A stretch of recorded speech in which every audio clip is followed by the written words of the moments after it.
populaire, notamment dans le secteur Indo-Pacifique. Sean Skull, vous êtes spécialiste justement des États-Unis, votre regard là-dessus? Oui, c'est sûr que sur la question de la guerre en Iran, c'est également, et de le réinvestissement dans l'armement, c'est également bien évidemment il faut le voir également une préparation pour la confrontation avec la Chine. Mais la problématique de Donald Trump, c'est que justement, quand il a voulu, depuis 2016 en fait, et lorsqu'il s'est présenté pour la première fois, c'était sur la promesse de ne pas mener d'intervention à l'étranger et surtout de ne plus faire de la dette. Alors, comme je l'ai expliqué plus tôt, la dette est aujourd'hui à 39 000 milliards de dollars aux États-Unis d'Amérique. Et c'est ça en fait la problématique pour Donald Trump et pourquoi il y a un rejet quant à sa politique en Iran de la part des Américains. Vous restez avec nous connectés et vous restez avec moi sur ce plateau. On continue cette discussion dans quelques instants, mais tout de suite, il est 16h30. On fait le point sur des vidéos, cette fois du côté iranien, avec ses mises en scène par intelligence artificielle, avec des Legos. Est-ce que là, on assiste aussi à une réponse en termes de communication ? Oui, bien sûr. Dans ce genre de guerre, il y a toujours une guerre informationnelle.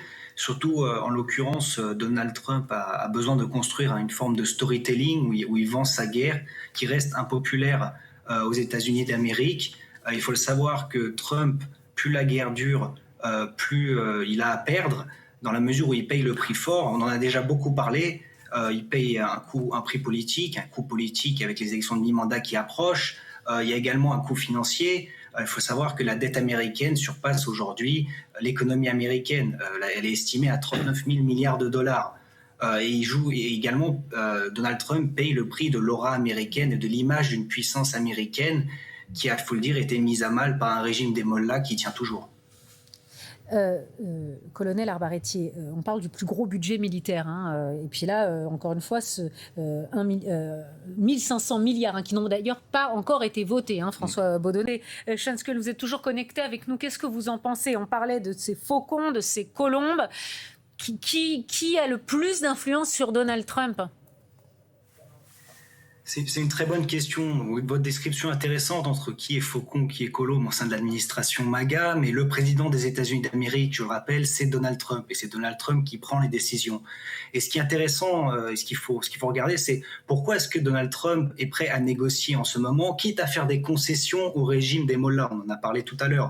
Il y a le dégel des avoirs, mettre un terme à l'offensive israélienne au Liban. On en a beaucoup parlé dans les médias depuis le début de la guerre. Il y a les élections de mi-mandat, qui influencent Donald Trump, une popularité en berne, le prix à la pompe, le prix de l'essence à la pompe.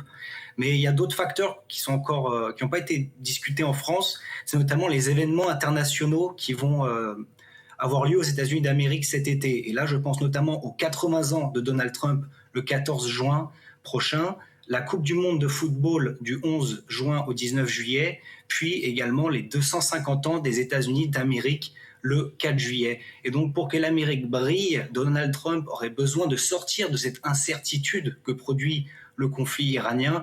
Et donc, ça pourrait être la raison qui explique la raison pour laquelle il veut conclure un accord assez vite et qu'il ait mis un coup de boost cette dernière semaine. François Baudonnet, effectivement, quand on parle de ce cessez-le-feu de 60 jours qui serait sur la table, ça permettrait, ce serait exécuté, et les ministres qui flattaient Donald Trump et ses décisions. À quoi est-ce qu'on peut s'attendre cette fois-ci? Est-ce qu'il peut y avoir des questions qui fâchent?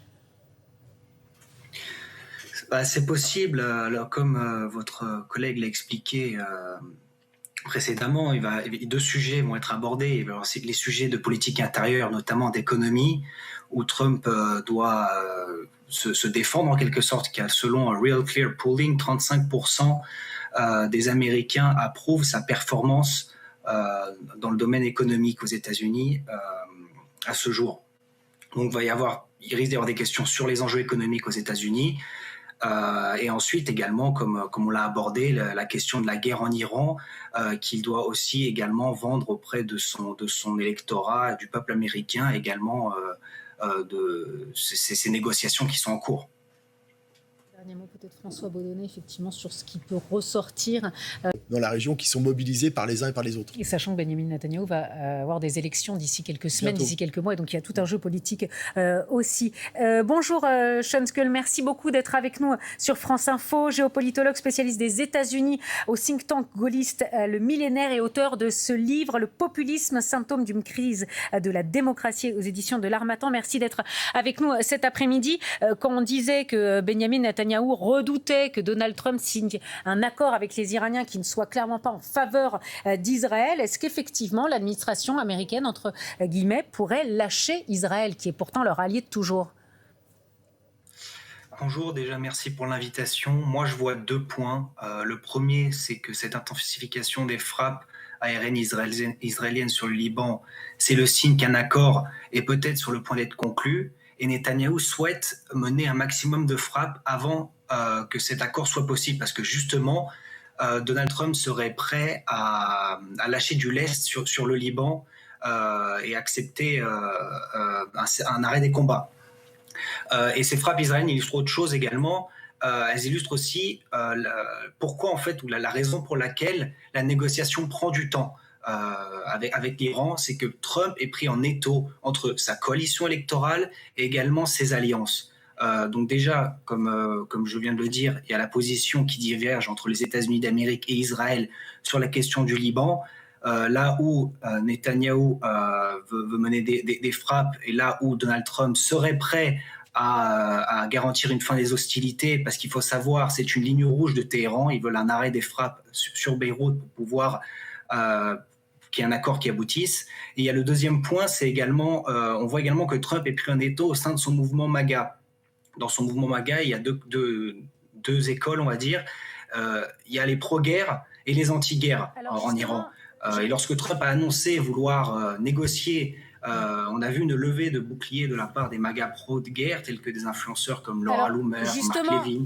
On va y revenir dans quelques instants. Je voudrais qu'on revienne quand même sur la situation au Liban et la stratégie de l'administration Trump, mais on viendra justement à ces divergences au sein même de l'équipe aux États-Unis. Bonjour François Baudonnet, merci d'être avec nous. Quand on parlait à l'instant justement des différentes pressions qu'il peut y avoir, des différents points de vue qu'il y a sur ce sujet, lundi, Marco Rubio, le secrétaire d'État américain, a affirmé qu'Israël, je cite, aurait toujours le droit de se défendre, quel que soit l'accord entre Washington et Téhéran.